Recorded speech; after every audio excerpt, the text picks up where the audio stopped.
Hi, Krista Mashore, Homes by Krista. You might be thinking, can I buy a house? Can I qualify? Many people think that it's just so hard to get a loan and it's gotten harder and harder.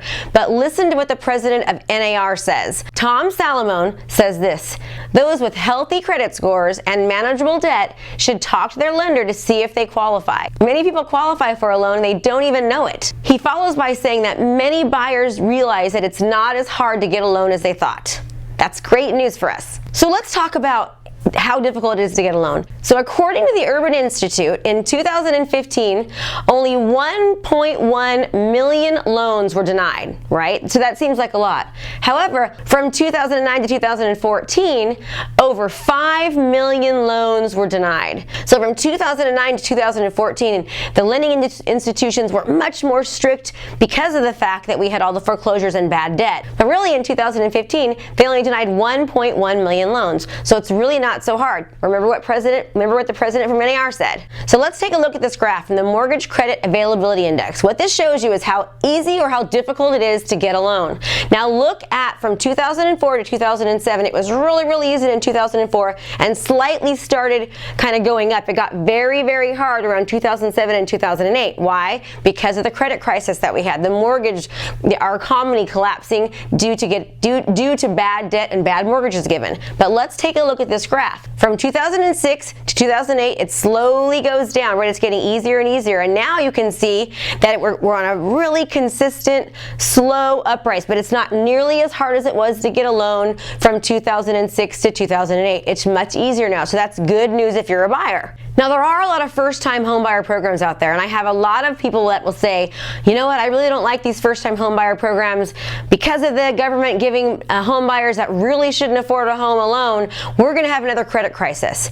Now, the Housing Credit Availability Index, what it does is it measures how many loans are likely to default. So a lower HCAI score indicates that lenders are much less willing to tolerate defaults, and they're imposing tighter lending standards, which makes it harder to get a loan. A higher HCAI score indicates that lenders are a little bit more willing to tolerate defaults and they're taking more risks. Now look at this graph. From 2005 to 2006, we had a much higher score. And right now, which is current, it's the lowest that it's been, which means that lenders are much less willing, right, to take on bad debt. So when people say, hey, we're nervous that because of these new loans that are coming out that we're going to have a risk of the economy dropping, don't have that fear, because according to this graph, it's actually, they've been very conservative. We have a much less likely chance of having loans that are going to default. So speaking about the fear of bad debt, look at the year-over-year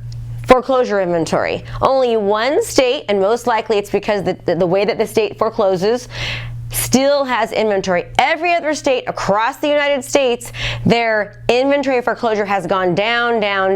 In California, the inventory has gone down for foreclosures over 32%. So this is all really good news. So what does this tell you as somebody who lives in the United States and they're nervous about the economy collapsing due to these loans that we're helping people buy new homes? It's saying, don't worry. Foreclosures are going down and the banks are being conservative as far as who they're lending to so that we don't have another crash.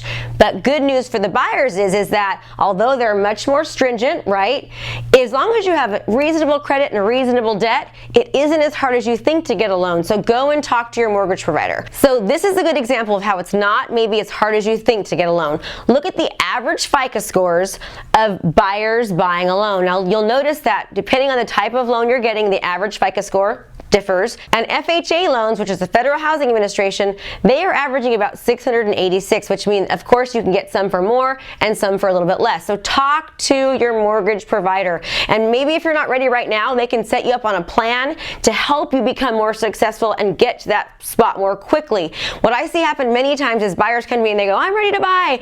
And if they had just actually sought the advice of a mortgage professional or a real estate professional earlier on, they would have been more prepared and more ready, because many times they think they're ready, but there's a few things they should have done to actually help improve their credit score. So if you want to know any more information on what's happening either locally or nationally, please let me know, and I'd love to do a video for you. And I appreciate you watching. Have a great day, and go forward this video to somebody who's thinking about buying or selling. It may help someone that you don't even know about. Have a great day.